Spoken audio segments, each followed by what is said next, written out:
그 꿀렁꿀렁거리는 게 있거든요. 꿀렁꿀렁 그거 보여드릴게요. 먼저 방지턱에서 한 번 더 보여드릴게요. 방지턱에서 안녕하세요, 조혜성입니다. 레이 EV를 리뷰해보려고 합니다. 제가 실제로 구매한 차량이고 대략 3,000km 정도 탔습니다. 저 같은 경우는 대리운전 일을 오랫동안 했고 안 타본 차가 없을 정도로 연식도 연식별로, 또 최신 나온 차들은 최신 차별로 탁송이랑 대리하면서 정말 많은 차들을 타봤단 말이죠. 수천 대의 차를 타보고도 이 차를 선택한 이유는 당연히 돈이 없어서, 그래도 제가 이 차를 산 이유, 또 이 차를 추천해 줄 만한 이유, 또 이 차의 어떤 단점, 그리고 주행하는 느낌, 그리고 실내외의 어떤 소개, 이런 것들을 한번 해볼까 합니다. 요걸 타면서 느꼈던 그런 핵심만 이 영상을 보시는 분들에게 도움이 되고자 리뷰를 진행해 보도록 하겠습니다. 하나씩 살펴보면은 대시 그릴이 이제 페이스리프트 된 레이랑 조금 다르게 요거는 밋밋합니다. 밋밋하고 이 커버가 여기 달려 있는데 저 너무 불편해 가지고 떼버렸습니다. 이거를 보통 좋은 차들은 이렇게 뭐 똥 되면 이렇게 열리더라고요. 근데 이거는 조금 아쉽게도 이렇게 열립니다. 이걸 누르면은 완속 급속이 되게끔 되어 있습니다. 이 충전 속도에 대한 이슈가 조금 있는데 그건 자세히 뒤에 얘기하도록 할게요. 그리고 여기가 조금 아쉽게 이쪽에 이제 할로겐으로 되어 있더라고요. 조금 아쉬운 면이 있습니다. 금호 타이어고 키는 14인치고 75에 60짜리입니다. 전기차 휠 같은 경우는 이런 식으로 되어 있더라고요. 그래서 약간 EV9의 작은 버전이랄까 그런 느낌으로 볼 수 있어요. 특징이 여기 백미러에도 좌회전 우회전할 때 나올 수 있는 요런 배선이 이렇게 되어 있습니다. 안에 실내도 한번 봐야겠죠. 신기한 점이 하나 있는데 약간 문이 묵직해요. 느낌이 닿는 느낌 있죠. 이게 나름 감성인 이유가 뭐냐면은 이게 전차가 모닝이었어요. 모닝 같은 경우는 그 약간 싼마이 느낌의 그 닿는 느낌이 있단 말이죠. 소리를 한번 들려드릴게요. 네, 요 느낌은 제가 말로 좀 설명드리기가 조금 어렵기는 한데요. 지박엔 닫을 때도 찰커덕 하는 소리가 있거든요. 근데 이 2,000만원대 이제 경차기 때문에 그런 느낌은 없지만 조금 너무 싼마이 느낌은 아니고 되는 거를 느낄 수가 있습니다. 이거 모든 A가 동일한데 B필러가 없어요. 넓은 개방감을 가질 수가 있거든요. 키가 작은 여성들 같은 경우는 이거를 이제 트렁크 좁은 데서 이렇게 열면은 이렇게 된단 말이에요. 이게 뒷면이 크다 보니까 여기까지 내려오죠. 그래서 온 힘을 다해서, 그러니까 오토가 아니고 여기서 여기까지가 굉장히 깁니다. 이게 좀 불편하지 않을까. 또 다른 특징이 뭐냐면은 평탄화가 됩니다. 평탄화를 시키면은 평탄화가 이렇게 됩니다. 이렇게 내려가요. 그럼 성인 남성 2명도 누울 수 있을 것 같은데 누울 수도 있어요. 이렇게 평탄화가 생각보다 여기가 좀 배기는데 여긴 좀 배겨. 여기 배기네요. 엄청 배기네. 배겨가지고 안 좋아요. 70 중반대 남자가 이렇게 탔을 때 앉은키가 좀 큰 편인데 닿을 것 같은데 여기서 뭐 하기는 조금 좀 빡셀 것 같고, 저 같은 경우는 이제 여기다가 짐을 실으려고 공장에서 물건 갖고 올 때 짐 실으려고 쓰는 거거든요. 여기다 다 싣고 짐차로 쓰고 있습니다. 그 모습이나 이제 기능 같은 걸 봤다면은 실내 같은 걸 한번 봐야 되잖아요. 실내가 굉장히 독특합니다. 이 넓은 공간 안에서도 또 여러 가지 수납 공간들이 되게 많거든요. 제가 유용하게 쓰는 수납 공간의 장점들과 단점들 한번 가보도록 하고요. 인터페이스들도 조금 독특한 것들이 조금 있어요. 보도록 하겠습니다. 가장 독특한 걸 먼저 보자고 한다면은 손이 손목에서 조금 더 들어갈 정도, 높이는 한 20cm 정도 될 것 같아요. 여기도 있어요. 여기도 수납 공간이 있고 폴더 공간 하나 더 있죠. 컵, 고무 같은 매트로 돼 있어요. 고무 빨판 느낌? 움직이지 않게 디테일이 살아있는 게 고무 빨판이에요. 이거 상당히 깊습니다. 제 주먹이 온전히 들어가죠. 제가 핸드폰을 보통 여기다가 놔요. 이렇게 운전하다가 두 개를 딱딱 놓는데 그런 면에서 아주 좋다고 할 수 있습니다. 이런 데는 이제 동전 같은 거 받으면 옛날에 뭔지 아시죠? 무심하게 던져놓는 그런 공간. 특하게 컵홀더가 여기도 있습니다. 컵 넣는 공간이 여기도 있고 여기에도 있습니다. 여기 뒤에 뒷자리에도 컵홀더 공간이 있다는 거. 컵이 여기도 하나, 둘, 밑에 공간이 하나 더 있죠. 여기도 주먹 하나가 들어가요. 그리고 여기도 공간이 이렇게 있고요. 실내는 이렇게 좀 공간이 많다고 볼 수 있고요. 인터페이스들도 하나씩 봐보면요, 요게 있다는 게 독특해요. 여성들 같은 경우는 이제 화장을 하잖아요. 근데 이렇게 다 거울 보면서 조명바를 세우면서 할 수 있다. 조수석에도 요게 나옵니다. 이렇게 열면은 이게 있어요. 다 이런 식으로 노란색 선글라스 넣는 데가 있고요. 또 내장 하이패스. 이 노랑이들 살짝 싼마이다. 경차에서 너무 많은 것들을 기대하면은 조금 거시기 하지만 이거는 좀 되지 않나. 아무튼 수납 공간이 굉장히 많은 게 이 차의 장점이고요. 기아 자동차 최신 차에만 나오는 요 인터페이스, 날씨가 인식이 돼요. 오늘 좀 꾸리꾸리해지는구나 하고 알 수 있는 그런 공간이라고 보시면 되고요. 요 내비가 생각보다 굉장히 좋습니다. 동 흐름도 이렇게 볼 수 있고 인식도 굉장히 빠른 것 같아요. 전기가 있어요. 전기.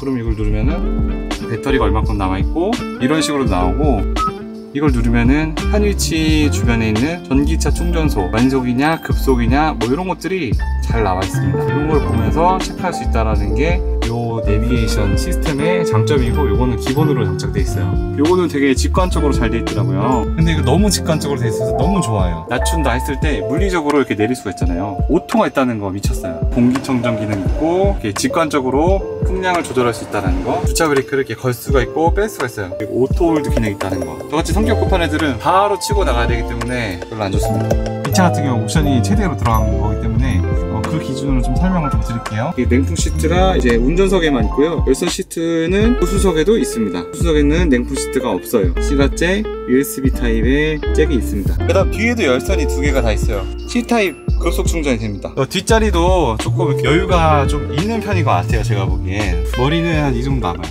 뒤로 밀면은 뒤로 쫙 밀리죠? 약간 비행기로 치면은 일반 이코노미 정도 되는 것 같아요. 이렇게 한번 운행 한번 나가보면서 어떤지 한번 테스트 한번 해보도록 할게요. 저 같은 경우는 이제 아까 얘기했던 것처럼 엄청나게 많이 주행을 다니는 대리기사예요. 운전밥을 먹은 사람이라고 생각하면 되고요. 제가 정말 수도 없는 차를 많이 타봤겠죠? 그냥 재미로 그냥 주간으로만 봐주시면 감사할 것 같아요. 네, 일부러 조금 요철이 많은 데로 한번 가보겠습니다. 참고로 요 레이 같은 경우는 이 100마력이 안 돼요. 워낙 많은 리뷰에서도 얘기하겠지만 중국산 LFP 배터리가 들어가 있어요. 그러니까 3원계 국산 배터리가 아니라 이 중국산 배터리 같은 경우는 배터리 효율이 그렇게 좋지가 않거든요. 그리고 공인 주행 전비는 대략 205km 정도로 제가 이렇게 들었는데, 실제로 타보니까 한 200km 중반까지는 무난하게 이제 타는 것 같고요. 겨울철 같은 경우는 한 160, 뭐 이 정도 150 막 이렇다고 하네요. 이 차 같은 경우는 용도 자체가 주행거리가 많고 그런 용도로 만들어진 차가 아니에요. 그러니까 다시 말하면은 장거리를 위한 차가 절대 아닙니다. 장거리 용도가 아니라는 뜻은 이 도심 주행에 특화된 차량이라고 보시면 돼요. 저 같은 경우는 집이 관악구입니다. 그리고 제가 주로 자주 가는 공장이 안산에 있어요. 그리고 사무실 같은 경우는 과천에 있습니다. 그러면 이렇게 돌아다니는 사이클로 봤을 때는 굉장히 뭐 문제가 없어요. 왜냐면은 관악구에서 안산까지 한 3-40km, 또 저희 매장에서 또 안산 공장까지 한 3-40km, 그러니까 뭐 많이 타야 뭐 120km, 가끔 뭐 용인 뭐 갈 일이 좀 있거든요. 용인 왔다 갔다 하고 요런 데 왔다 갔다 할 때는 큰 문제가 없어요. 왜냐하면은 이 충전 시스템도 회사밥이 있는 경우에는 매우 좋다고 볼 수 있습니다. 이 차를 구매를 고려해야 되시는 분들은 완전한 루틴이 되어 있으신 분들한테는 매우 적절한 것 같아요. 그러니까 회사밥이든 집밥이든 이렇게 좀 돼 있어야 합니다. 왜냐면은 요 배터리 같은 경우는 35kW 밖에 충전이 안 돼요. 최대 충전 속도가 너무 낮다 보니까 배터리 용량이 작아도 조금 오래 걸려요. 뭐 1시간 뭐 위아래로 보통 루틴적으로 그렇게 보시면 되는데, 그러니까 우리가 잘 때 핸드폰을 꼽아 놓는 것처럼 잘 때 차량에 이렇게 꼽아 놓는 거죠. 그런 환경이 되어 있으신 분들한테는 매우 적절한 차라고 보시면 돼요. 그렇지만 그런 환경이 되어 있지 않다 그러면은 절대 비추. 네, 매일매일 충전소 가서 충전을 해야 된다? 정말 그렇게 하면 충전 스트레스가 많을 겁니다. 그리고 이 차 같은 경우는 이제 경차다 보니까 이 사업자분들 같은 경우는 부가세가 10%가 공제가 됩니다. 그러니까 사업자분들한테는 매우 적절한 차예요. 짐차로 쓰기에는 평탄화도 되니까 모닝이나 스파크에 비해서 굉장히 좋고, 그런 면에서는 제가 선택하기가 정말 좋죠. 이렇게, 그리고 이 도심권에서의 주행 어떤 느낌 같은 것들을 한번 이제 보여드려야 되는데, 이제 초반 가속이 굉장히 빨라요. 초반 가속 한번 보여드릴게요. 이건 제 느낌인지 모르겠는데 되게 꿀렁꿀렁 거리는 게 있거든요. 꿀렁꿀렁 그거 보여드릴게요. 뭔지. 이를 방지턱에서 꿀렁, 방지턱에서 한 번 더 보여드릴게요. 이쪽에서 요런 느낌이라고 보시면 돼요. 그리고 또 제가 단점을 좀 찾았는데, 핸들을 좌로 우로 흔들었을 때 이게 울컹울컹거려요. 뭐라고 해야 되지? 너무 가벼운 느낌. 꿀렁거리는 게 조금 아쉽습니다. 네. 이게 자동차가 그냥 단순하게 마력이나 어떤 전기차로 치면은 뭐 킬로와트 출력으로 보거나 그렇게 볼 게 아니란 말이에요. 어떤 정도냐면은 소나타? 약간 소나타 하이브리드 정도? 그랜저? 그랜저 하면 그랜저 형들한테 혼나겠죠? 그러니까 어차피 도심에서는 빵부터 60km까지만 그 속도가 중요한 거지 고속에서 속도는 별로 중요하지 않단 말이에요. 그래서 이렇게 딱 눌렀을 때 느낌이 굉장히 그 다이나믹해요. 그 다음에 기아 단수로 1단, 2단, 3단 기어 변속이 없으니까 마치 그런 것 같아요. 그 지하철 차근차근 올라가는 느낌보다는 한 번에 쭉 가는 그런 느낌이 매우 좋은 것 같습니다. 그 언덕에서의 그런 느낌 같은 것들도 한번 보여드릴게요. 같은 경우는 주차장 정도의 언덕이거든요. 굉장히 버거운데 이건 보시면은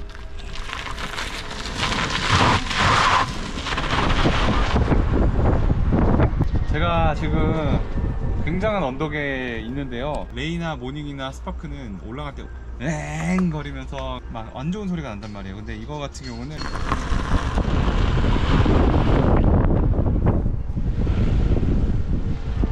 너무 부드럽게 잘 올라가죠. 네, 그런 면에서 봤을 때 최적의 차라는 생각이 들고, 충전도 이제 220V로 간단하게 할 수가 있어요. 제가 한번 보여드릴게요. 그래서 이렇게 열고 여기다가 충전을 해요. 그냥.